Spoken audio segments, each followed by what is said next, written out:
The stars had never looked so cold to Captain Jake Morrison as he stared out from the bridge of the UES Defiant. 3 months into their deep space mission, his ship had traveled farther from Earth than any human vessel before it. The silence of space felt heavy around them, broken only by the steady hum of the ship's engines and the quiet beeping of monitoring systems.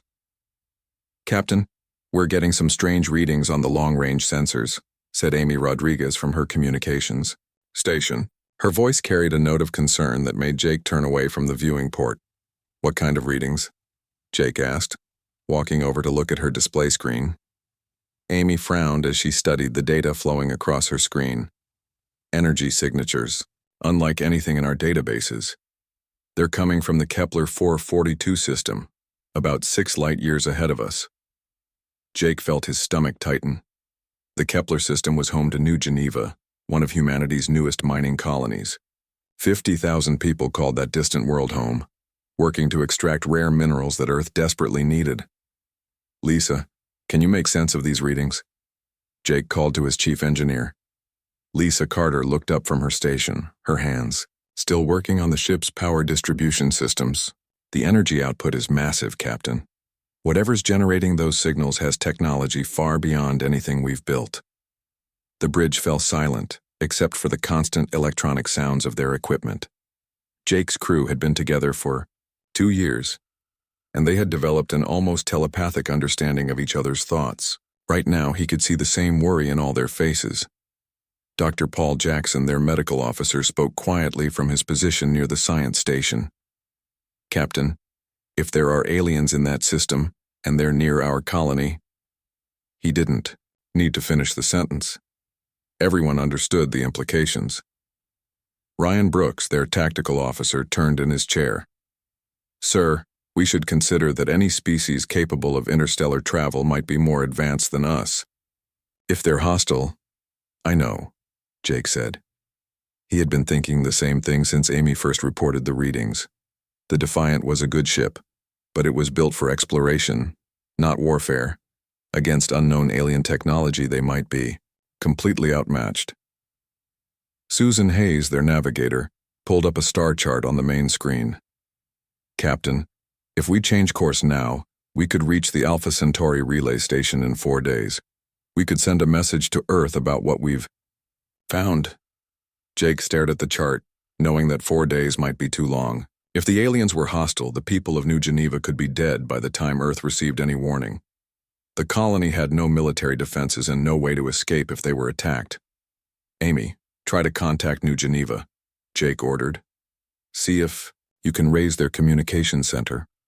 Amy worked at her station for several minutes, sending signals across the vast distance between stars.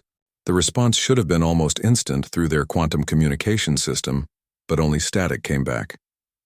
"Nothing, Captain," Amy reported. "Their quantum beacon is either offline or destroyed." Lisa stood up from her engineering station, her face pale. "Captain, I'm reading massive gravitational distortions in the Kepler system. Something very large is moving around in there." Jake made his decision. "Set course for Kepler 442, maximum warp speed." "Sir," Ryan said carefully, "we don't know what we're flying into. If there's a hostile alien force in that system, one ship won't make much difference." "Maybe not," Jake replied, "but 50,000 people are counting on someone to help them. If we run away to get help, they might all be dead by the time we get back." Susan began plotting their course while Lisa started preparing the warp engines for maximum speed. The Defiant shuddered slightly as it jumped to faster-than-light travel, racing toward a system that might hold humanity's first contact with alien life. As they traveled through the strange realm of warp space, Jake found himself thinking about Earth. His home planet seemed impossibly far away now, not just in distance but in safety. For centuries, humans had wondered if they were alone in the universe. Now they might be about to learn that they were not only not alone, but that they were far from the most powerful species among the stars. "Captain," Dr. Jackson said during their second day of travel, "I've been thinking about the possibility of first contact with an alien species. If they're advanced enough for interstellar travel, they might have diseases we can't fight, or they might be vulnerable to our bacteria and viruses." "What are you suggesting?" Jake asked. I think we should prepare for biological warfare. Either offensive or defensive, Paul replied. I can synthesize some broad-spectrum antibiotics and antiviral compounds. If we're lucky, that might give us some protection. Jake nodded. Do it. And prepare some of our own biological samples, too. If they're planning to hurt our people, we need every advantage we can get. Lisa had been monitoring their approach to the Kepler system, and on the third day she called Jake to the bridge with urgency in her voice. Captain, you need to see this, she said, pointing to her sensor display. I'm reading at least 12 large objects in orbit around Kepler 442c. They're definitely artificial and they're huge. Jake studied the sensor data, feeling his heart sink. Each of the objects was easily 10 times the size of the Defiant.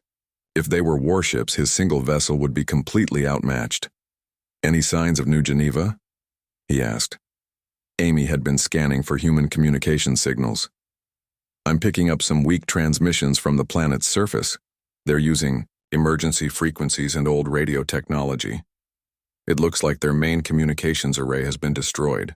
Can you make out what they're saying? Amy listened carefully to the static-filled signals. They're asking for help, Captain. They're under attack. Jake stood up straight, feeling the weight of command settle on his shoulders.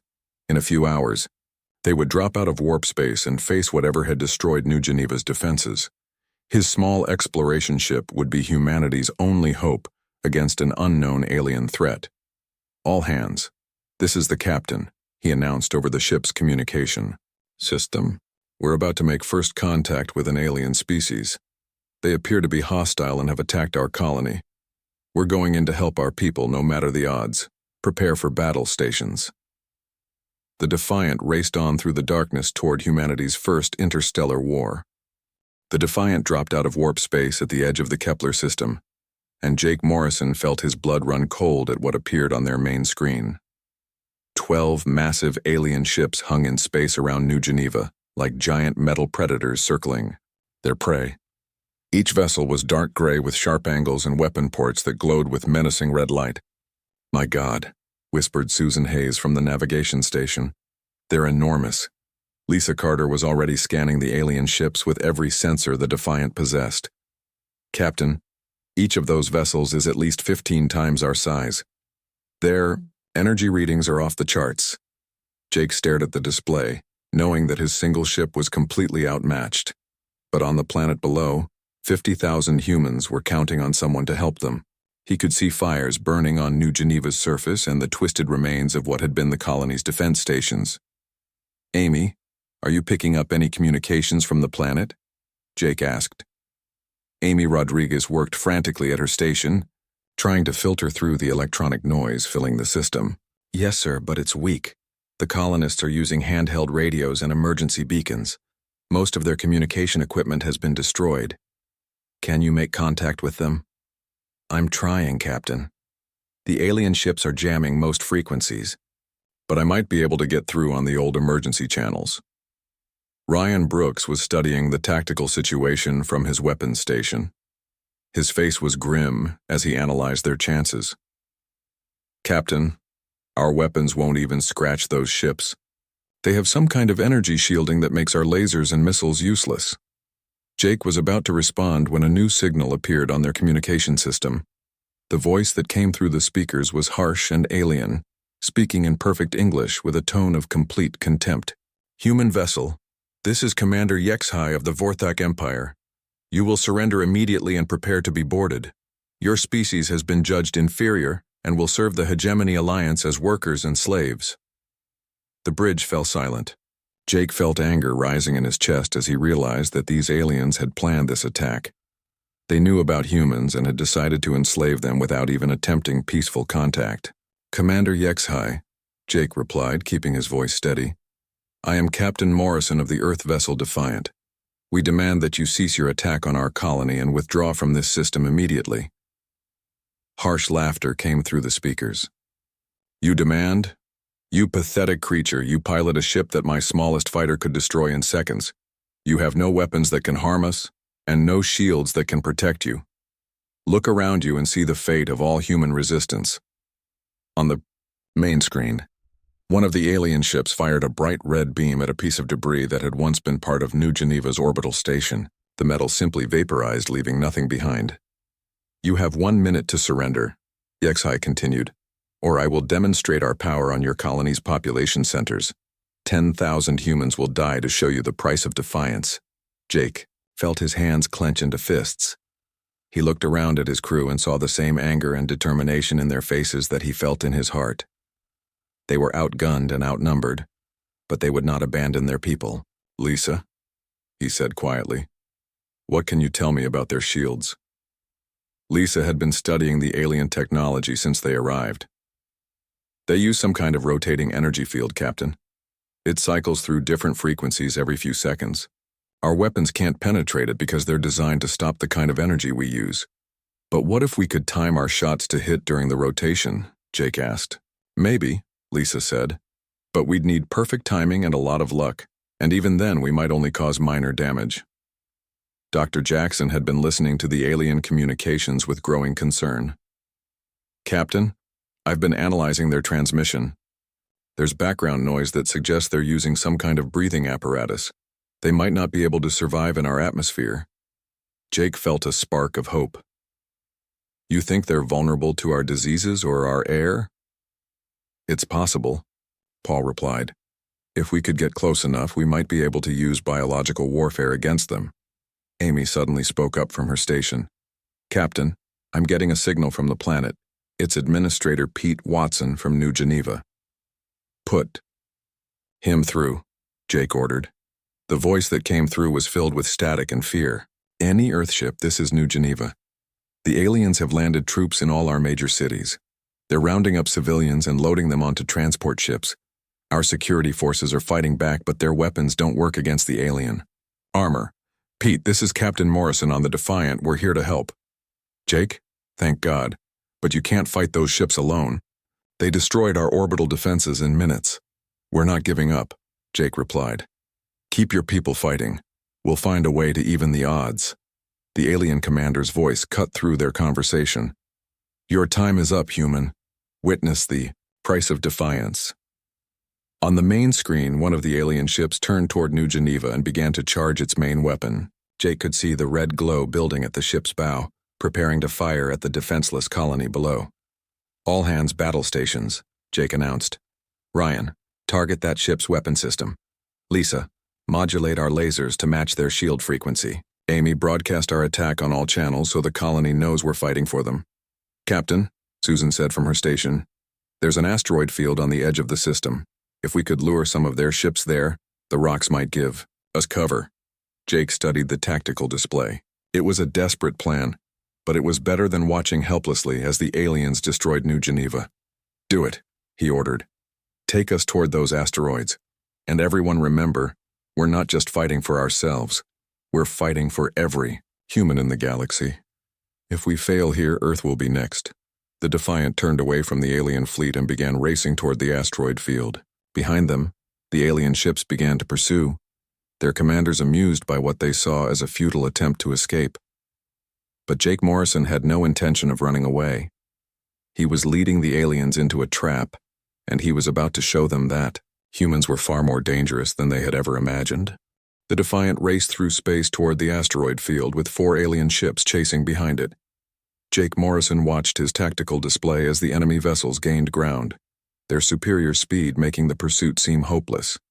But he had no intention of running away forever. "Lisa, how long until you can match their shield frequency?" Jake asked his chief engineer. Lisa Carter's fingers flew over her controls as she analyzed the alien energy patterns. "I need 30 more seconds, Captain. Their rotation is complex, but I think I can predict when the shields will be weakest." Behind them, the alien ships were closing fast. Jake could see weapon ports opening along their hulls, preparing to fire. The lead ship was only seconds away from getting them in range. "Ryan, prepare to fire everything we have," Jake ordered. "Wait for Lisa's signal." Ryan Brooks had already targeted the alien ship's weapon systems. His hands hovered over the firing controls, ready to strike the moment their enemy was vulnerable. "Now!" Lisa shouted. The Defiant spun around in space and fired all its weapons at once.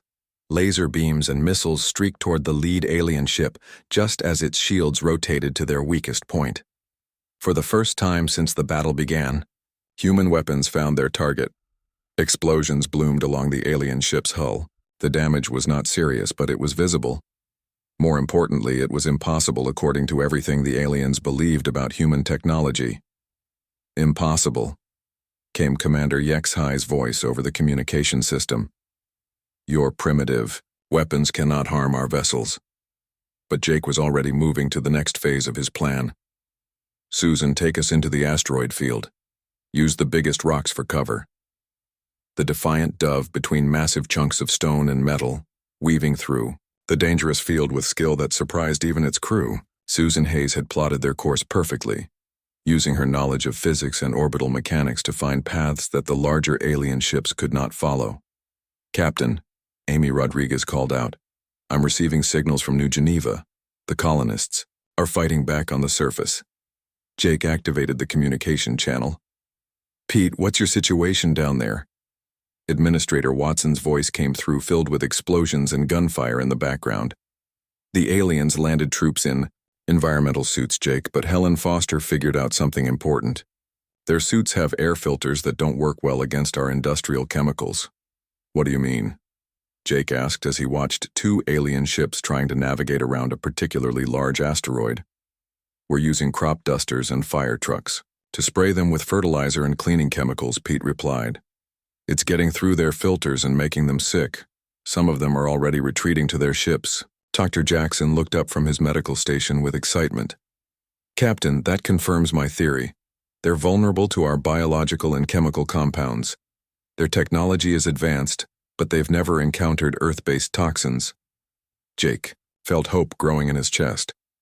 The aliens might have superior ships and weapons, but they had weaknesses that could be exploited. He just needed to find a way to use those weaknesses in space combat. Lisa, can you analyze the atmosphere inside their ships? He asked. Lisa was already working on the problem. I'm detecting gas leaks from the ship we damaged. Their atmosphere is very different from ours. It looks like they breathe a mixture that would be poisonous to humans. And our air would be poisonous to them, Jake realized. Ryan, do we have any way to deliver our atmosphere to their ships? Ryan studied his weapons systems. We have emergency pods that we use for evacuation. They're designed to carry people, but we could fill them with Earth air and crash them into the alien ships. Do it, Jake ordered. Load every pod with our atmosphere and launch them when those ships get close. The alien vessels were having trouble maneuvering through the asteroid field. Their larger size and computer-controlled navigation systems were not designed for the chaotic environment of tumbling rocks and debris. The Defiant, controlled by human intuition and reflexes, danced between obstacles that the aliens had to blast out of their way. Captain, Susan called out, there's something strange about this asteroid field. The gravitational readings don't match what they should be. Jake looked at her scanner display. What are you seeing?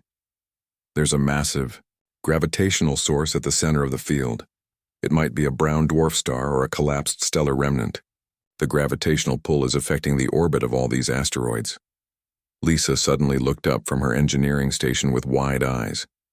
Captain, if we could destabilize the gravitational field, we could turn this entire asteroid field into a weapon.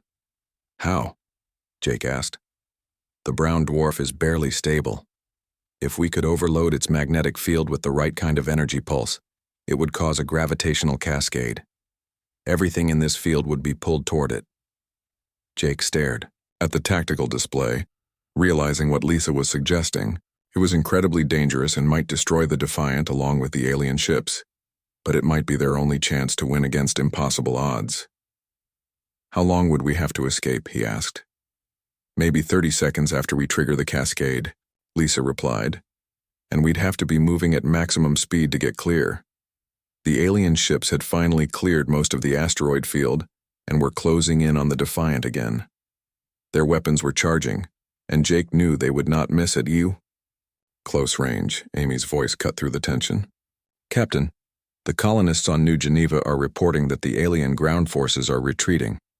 Whatever they're doing down there is working. Jake made his decision.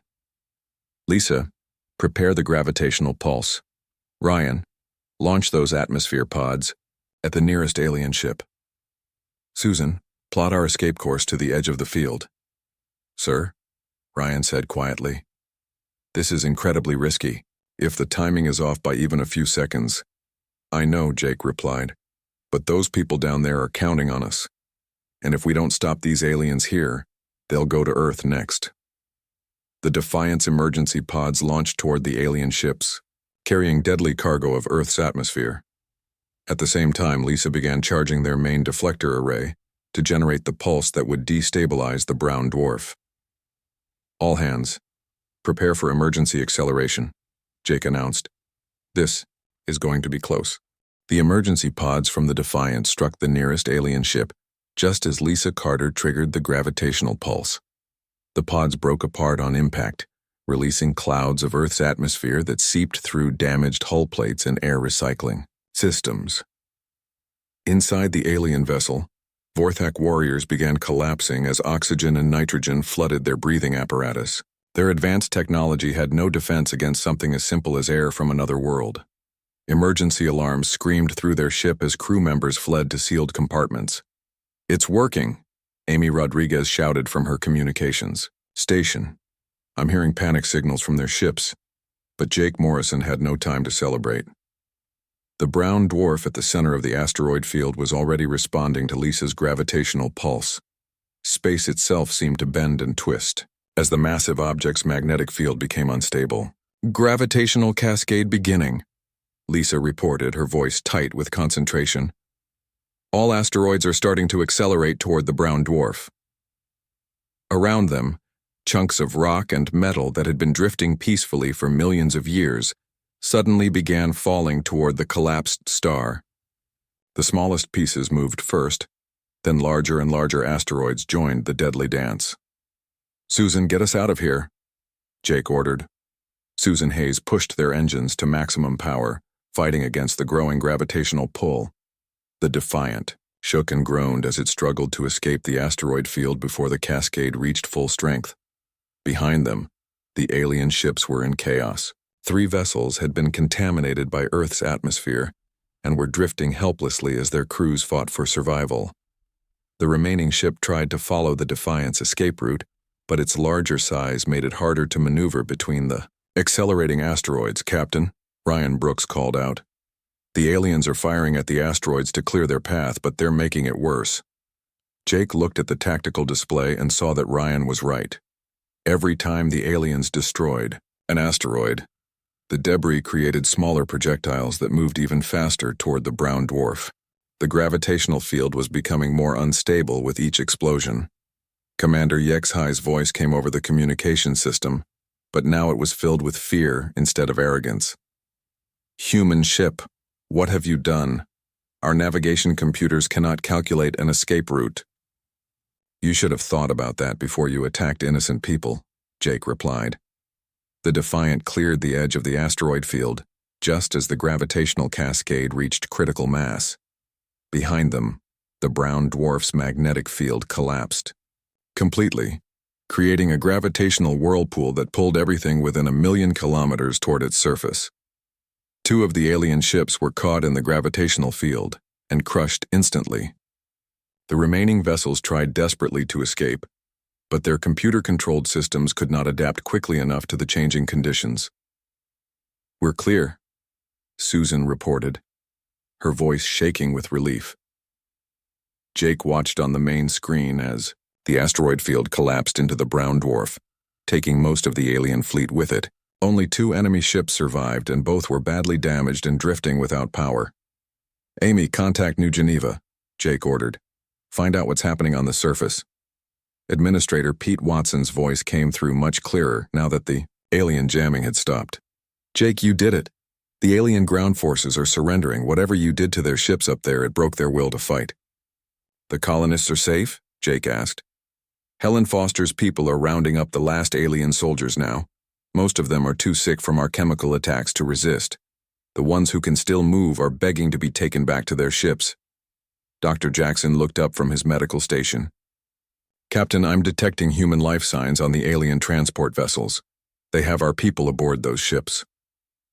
Jake felt anger return as he realized the aliens had already captured some of the colonists. How many? At least 5,000, Paul replied. They're being held in the cargo areas of the damaged ships. Jake made his decision immediately. Prepare boarding parties. We're going to get our people back. Ryan looked concerned. Sir, we don't know what kind of defenses those ships still have. They're crippled and most of their crew are unconscious, Jake replied. This might be our only chance to rescue those prisoners before reinforcements arrive. Lisa had been monitoring the alien vessels since the battle ended.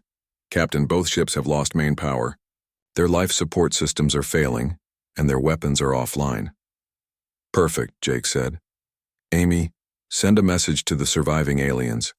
Tell them we want our people back, and we want them now. The response came from a weak and frightened alien voice. Human Captain, we surrender. Please do not destroy us. We will return your people if you promise safe passage back to our territory. Jake considered the offer. Part of him wanted revenge for the attack on New Geneva, but he knew that mercy might serve humanity better in the long run. You can have safe passage, he replied, but only after you release every human prisoner and provide us with information about your military forces. Agreed, the alien commander responded quickly. Over the next several hours, transport shuttles moved between the Defiant and the alien ships, bringing home the captured colonists. The aliens also provided star charts showing the locations of their military bases and the size of their fleet. As Jake watched the last group of rescued humans return to the Defiant, Amy Rodriguez approached him with a concerned expression. Captain, I've been analyzing the information the aliens gave us. Their fleet is enormous, hundreds of ships, maybe thousands. And they're not the only hostile species out there, Jake nodded grimly. I figured as much. This was just the beginning. What do we do now? Amy asked. Jake looked out at the stars, knowing that somewhere among them were alien civilizations that viewed humans as nothing more than slaves. The victory at New Geneva had been won, but the war for humanity's freedom was just starting. We go home, he said. We tell Earth what we've learned, and we prepare for the fight of our lives. 2 years after the battle at New Geneva, Captain Jake Morrison stood on the bridge of the UES Liberty, the flagship of Earth's new defense fleet. Through the viewing port, he could see dozens of human warships patrolling the outer edges of the solar system. The galaxy had changed, and so had humanity. The news of the Defiant's victory had spread across both human and alien space faster than anyone expected. On Earth, the revelation that hostile aliens existed had united the planet like nothing in its history. Old enemies became allies as humanity faced the reality that they were not alone and that other species wanted to enslave them. Admiral Patricia Stone stood beside Jake, watching the tactical displays that showed the approaching alien fleet. 300 hegemony warships were heading toward Earth, led by Admiral Krickstar himself. The alien commander had sworn to erase humanity from existence after the humiliation at New Geneva. They're bigger than we expected, Admiral Stone said quietly. Jake nodded as he studied the enemy formation. But we're not the same species they fought 2 years ago. Behind them, Lisa Carter worked at the engineering station of the Liberty. She had been promoted to Chief of Fleet Engineering and had spent the past 2 years reverse engineering alien technology. The human ships now carried weapons and shields that combined Earth innovation with captured alien science. Admiral, Amy Rodriguez reported from her communications position, we're receiving signals from rebel groups throughout hegemony space. The liberation movement is ready to begin coordinated strikes on their supply lines. Jake smiled as he remembered the network of alien rebels they had contacted during their exploration missions. Species that had been enslaved by the hegemony for centuries were finally ready to fight for their freedom. Inspired by humanity's example at New Geneva, Dr. Paul Jackson had been busy too. His biological warfare research had created weapons specifically designed to affect alien physiology. More importantly, he had developed treatments that would protect humans from alien diseases and toxins. Captain Morrison, came a voice from the Liberty's communication system. It was Secretary General Carlos Rivera speaking from Earth. The Global Defense Council has approved Operation Freedom. You are authorized to begin the attack. Jake turned to Admiral Stone. The honor should be yours, Admiral. Patricia Stone had lost her brother in an alien raid 6 months earlier. Her voice was steady but filled with determination as she spoke into the fleet communication system. All ships, this is Admiral Stone. Today we fight not just for Earth, but for every enslaved species in the galaxy. Show them that humans do not surrender, and we do not forget our friends. The human fleet moved forward to meet the alien armada, but this time, the battle would be different. Human ships had learned to fight like humans, using tactics that confused and frustrated their enemies. Captain Kelly Murphy led a squadron of stealth frigates that appeared and disappeared like ghosts, striking at alien supply ships before vanishing back into space. The hegemony's computer-controlled defense systems could not track vessels that moved with human unpredictability. Commander Jake Fisher operated the Solar Defense Network, a system of weaponized satellites that used the sun's own energy as ammunition. When the alien fleet entered the inner solar system, they found themselves under attack from weapons they could not see or target. On the planet Mars, Colonel Sarah Bennett coordinated with alien rebel forces who had infiltrated hegemony space stations. As the main battle raged near Earth, explosions bloomed throughout alien territory as oppressed species struck back at their masters. The tide of battle turned when the aliens realized they were not just fighting humans, but dozens of species they had thought were safely enslaved. The Luminians used their knowledge of hegemony computer systems to disable alien ships from within. The archivists provided intelligence about alien weaknesses that they had gathered over centuries of forced servitude. Admiral Crickstar's flagship found itself surrounded by human vessels as Jake Morrison led a strike force directly at the alien command ship. The hegemony admiral had expected to crush a primitive species, but instead found himself facing an enemy that refused to be intimidated. Impossible, Crickstar transmitted as his shields failed under the combined assault of human and rebel forces. You are primitives, you should not be able to defeat us. That's what Commander Yexhai thought too, Jake replied as his weapons tore through the alien ship's hull. You underestimated us, because you never learned the most important thing about humans. What is that? The alien admiral asked as his ship began to break apart. We never give up, and we never abandon our friends. The destruction of the hegemony flagship broke the alien fleet's will to fight. Across the galaxy, news of the battle spread instantly. Species that had been enslaved for thousands of years rose up against their oppressors, knowing that freedom was finally possible. Within weeks, the hegemony alliance collapsed as member species turned on each other and their former subjects claimed independence. The carefully maintained order that had ruled the galaxy for millennia crumbled in the face of a simple idea that humans had brought to the stars, that all intelligent beings deserved to be free. Jake Morrison found himself appointed as the first admiral of the Galactic Liberation Council, a democratic organization that replaced the authoritarian hegemony. But he chose to return to his old ship, the Defiant, now refitted with the best technology from a dozen grateful species. His mission was exploration again, but now he traveled a galaxy where humans were welcome as liberators rather than feared as primitives. The universe that had once seemed so hostile and empty now held infinite possibilities for cooperation and discovery. As the Defiant prepared to depart on its new mission, Jake received a message from New Geneva.